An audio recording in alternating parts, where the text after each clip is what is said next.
Honestly, I'm surprised he hasn't tried going and taking down an oil rig. One shot, Dinsmore! One shot is all it took!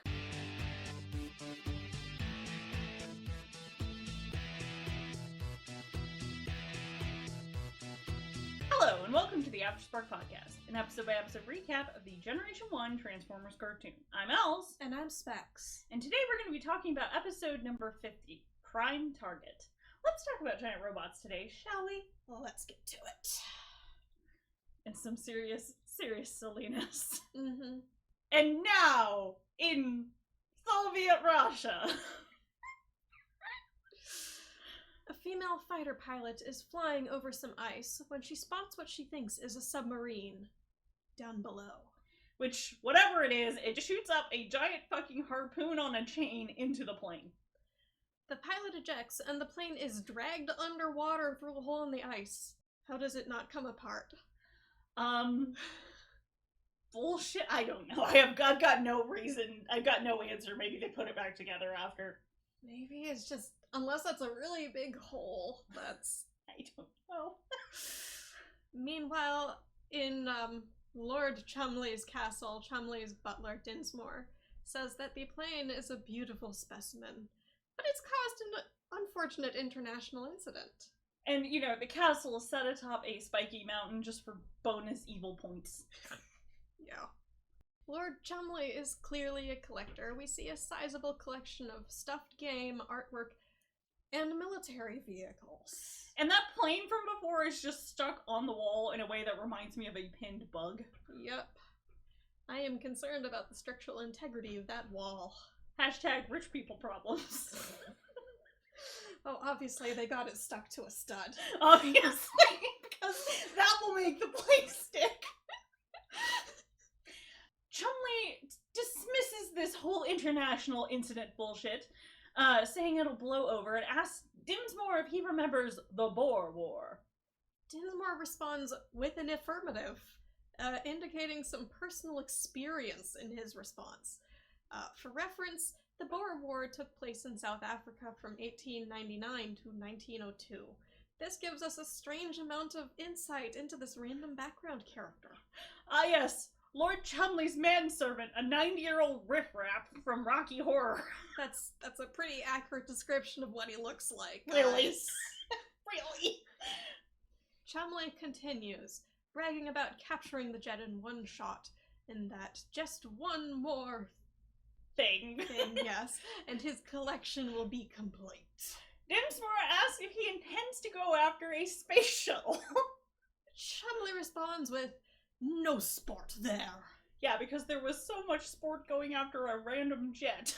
That being said, you might be asking yourself, what could he possibly be going after next if not a space shuttle? An oil rig? But no! Spoiler alert, while it starts with an O and definitely isn't an oil rig, it ends with a prime. As we are so gracefully shown in the next shot of a plaque with the words Mount Head here and the name Optimus Prime across the bottom. The kerning on the text isn't even very good. Where did you get this made? Dinsmore has to do everything around here, right? Badly. Look, Chumley strikes me as the kind of person who does not hire outside help very often. Yeah. His poor butler gives off the vibe of, here we go again. Elsewhere, Trax and Bumblebee are on a supply run. Trax again, showing us humility, or lack thereof. Bumblebee responds with a sass that either Trax is choosing to ignore or is completely oblivious to. You decide. The two walk up to an appliance store where a newscast is playing. Apparently, Russia is ready to go to war because they think the US used a submarine to steal a top-secret fighter plane. Well, I'm glad we have this background knowledge now. That certainly explains some more stuff.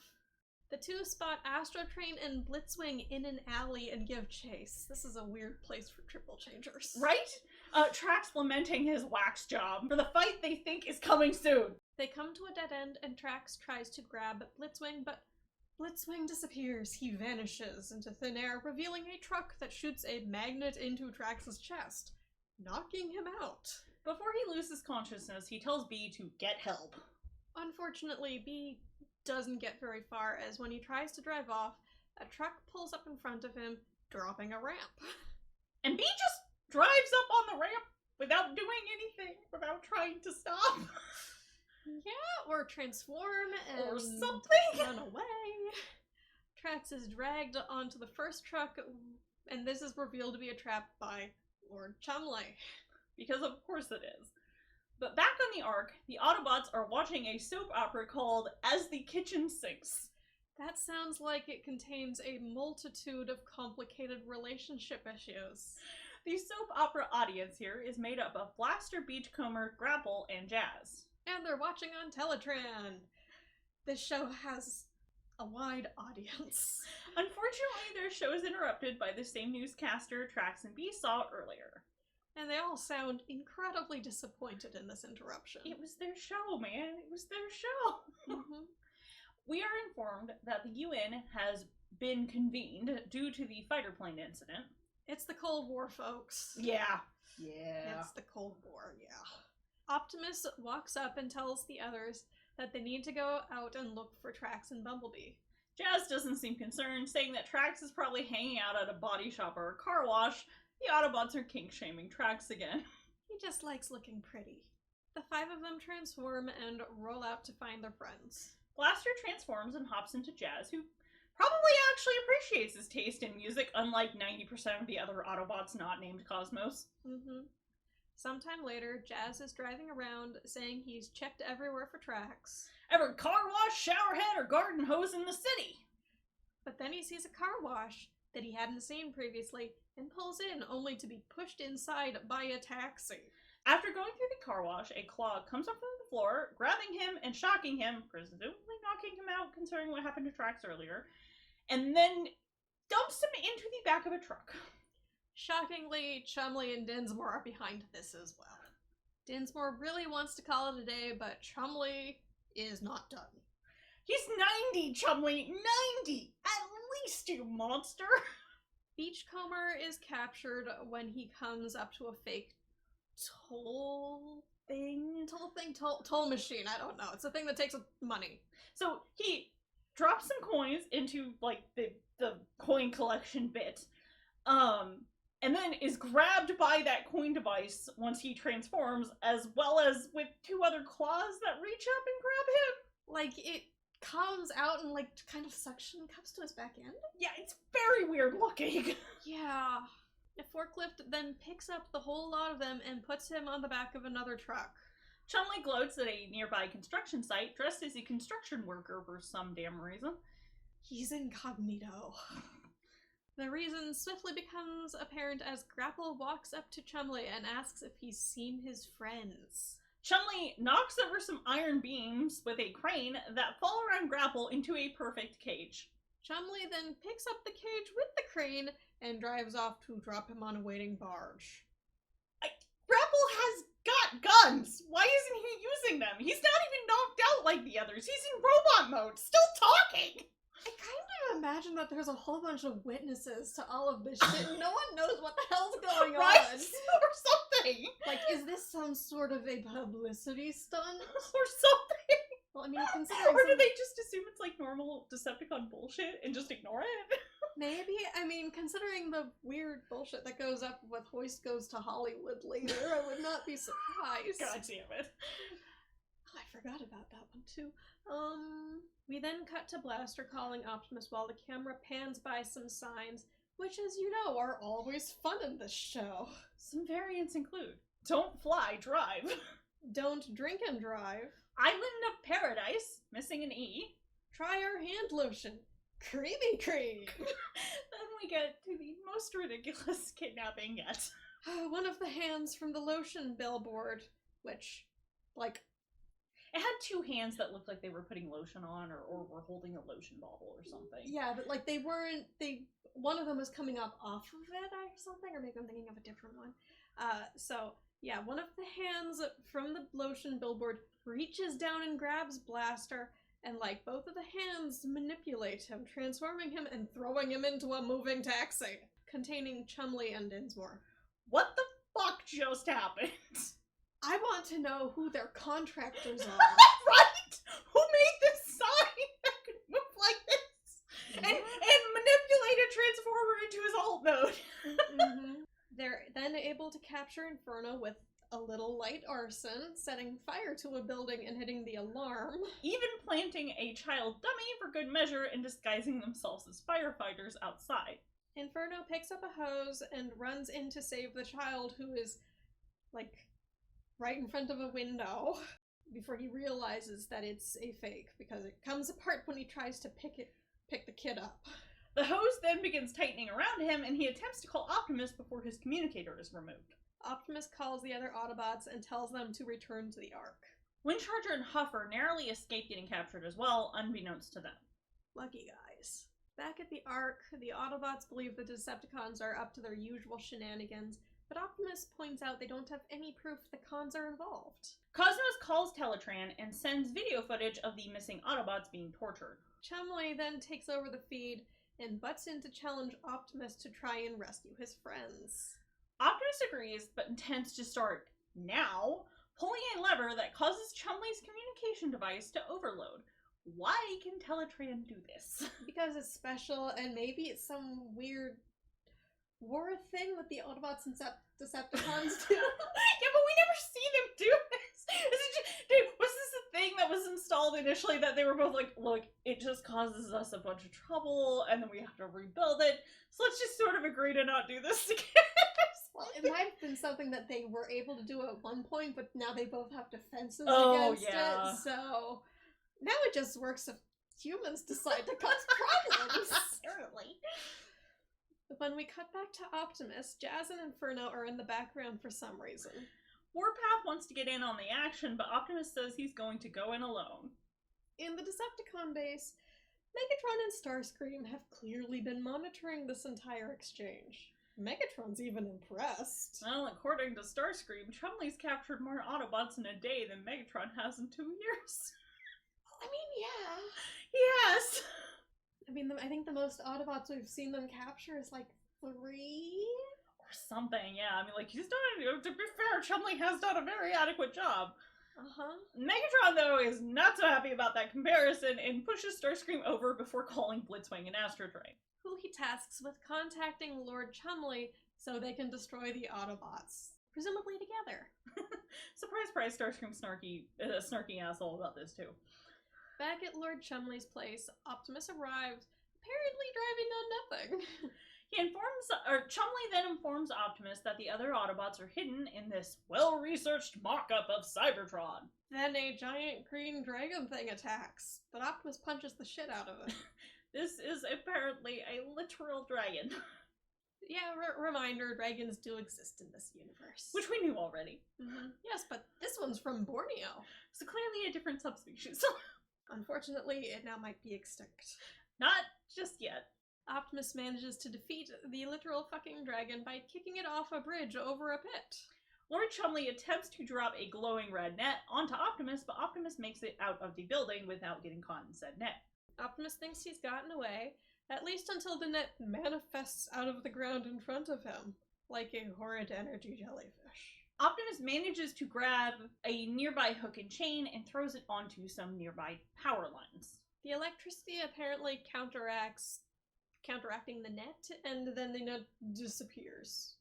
Astrotrain and Blitzwing arrive as Optimus gets up and begin to follow him. Chumley attempts to capture Optimus with a decoy-crying woman, but Optimus knows better and walks on past. Chumley curses being outsmarted by a lorry. Astrotrain sees this and rightly deduces it's a trap, but Blitzwing tries to step on the woman and gets covered with a bunch of green goo. Blitzwing is called a blasted fool twice, both by Astrotrain and, in Chumley's control room, Chumley. Apparently they think alike. That's honestly kind of scary. Optimus says one of his best lines ever, which is, "A booby trap that catches actual boobies." Astrotrain's gunfire does not seem to be helping Blitzwing get out of the green goo, and he instead heads to the castle to see if he can free Blitzwing there. Blitzwing is not having a good day at all. Nope. Chumley realizes that the random two bots are Decepticons and bemoans them barging in. Dinsmore compares them to the Humane Societies, always ruining Chumley's hunts. I think we can safely assume that's the only time we're ever going to hear the cons compared to a humane society. Yep. Optimus is then attacked by a giant metal scorpion. Despite Chumley and Dinsmore's best efforts, Optimus is knocked out of the scorpion's grasp by Astrotrain. Astrotrain tries to give his spiel about helping Chumley with the Autobots, but Chumley is upset at being deprived of his victory and drags Astrotrain off. Dinsmore even suggests making Optimus into a coffee table. Out of all of the things someone could do with a Transformer's body, and he chooses a coffee table. I mean, it's very functional. Well, I don't know. I mean, so is a chicken coop.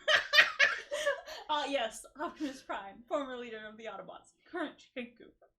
Well, I think the chicken coop might be more demeaning, but I have seen pictures of a former police car, or at least a former car that was a chicken coop. Later, Astrotrain and Blitzwing appear to be in Chumley's dungeon? Robot dungeon! Or something! Otherwise, how does he even have a dungeon this big? Because these are not small bots! Yeah. The cons are not so happy with this turn of events as they came to help him specifically. But Chumley says he'd rather have the help of an aardvark. Personally, I'd say he needs that aardvark because that idiot just left Optimus's body laying outside. Did he think Optimus was dead? He clearly doesn't understand robot vital signs. After telling the cons off, Chumley is a dick to Bee and Grapple. And Bee sends a comm to a very alive Optimus. Well, alive for now, anyway. And Optimus is able to home in on his signal. Chumley's happy about Optimus's apparent resurrection. Optimus makes it inside the castle and runs into a mechanical Black Widow's web. Proto-Black Arachnia, anyone? He manages to get the spider to bite itself, poisoning it, and then it explodes. Why does it explode from poison? I don't know. I mean, maybe it's a corrosive acid that, I don't know, effect with it or something? I guess, but still exploding? Yeah. This cartoon, tends to default to dumb explosions. Yes, true. Optimus enters another corridor, but Chumley makes the corridor spin around. Optimus punches through the walls, causing the spinning to stop, and then punches into Chumley's control room. I think, straight through the computer? Or something, yeah, basically, because it stops the spinning. Yeah. Chumley and Dinsmore escape, Dinsmore hiding in a tank in the trophy room. Chumley goes to the two chained-up cons and asks if they will fight Optimus for him, basically. To which Astrotrain responds, "Trust us!" Which is a horrible choice, really. I don't think Chumley's got much of a choice right now, though. Oh, yeah, considering just how much he's fucked with the rest of society, even. Astrotrain begins trying to squish Chumley instead of, fighting Optimus. The Autobots' timely arrival saves Chumley's sorry ass from becoming a smear on the pavement as the cons flee, since Chumley had earlier disabled their weapons. They do, however, return the Russian plane with a tied-up Chumley on top. The news announcer informs us that the international crisis has been averted thanks to Optimus Prime. Oh god, stopping nuclear annihilation by gift-wrapping a big game hunter. You've seen it here! And that wraps up today's episode, but join us next time for The Girl Who Loved Powerglide. When the cons, in their endless quest for power, attempt to kidnap an heiress, she becomes Powerglide's problem instead. Much to his, consternation. And then Specs has two fics for us today. Alright, the first up is Lingua Franca by Pink_Shoes. It's in the G1 cartoon continuity. It's rated G, it's Gen, there's no pairings, and our characters here are Megatron, Astrotrain, Blitzwing, Soundwave, and some insignificant flesh creatures. In summary, the Decepticons take some humans hostage during an energy raid. They learn some things. And the theme for this is basically the Triple Changers, Blitzwing, and Astrotrain, because they're there and kind of messing stuff up for everyone in this episode. And it's a one-shot. The second one is Legend of the Deeps by Dragoness Eclectic. It's G1 cartoon continuity. Rated T, Gen, no pairings, and the characters are Octane, Astrotrain, and Blitzwing. So the 3 Decepticon triple changers. And in summary, the 3 triple changer Decepticons are on a mission to an alien star system to retrieve a mysterious energy source. Too bad for them that Decepticons make a nice snack for that which layers in the deeps of space. And our theme here is again triple changers! And it's a complete 5-part story. And that just about wraps it up for us today. Remember to check us out on Tumblr or Pillowfort as Afterspark-podcast for any additional information, show notes, or links we may have mentioned. You can also find us on Facebook and Twitter at AftersparkPod, all one word, and various other locations by searching for Afterspark podcasts such as AO3, iTunes, Spotify, and YouTube, just to name a few. And feel free to send us questions on Tumblr, YouTube, or AO3. Till next time, I'm Specs. And I'm Els. Toodles!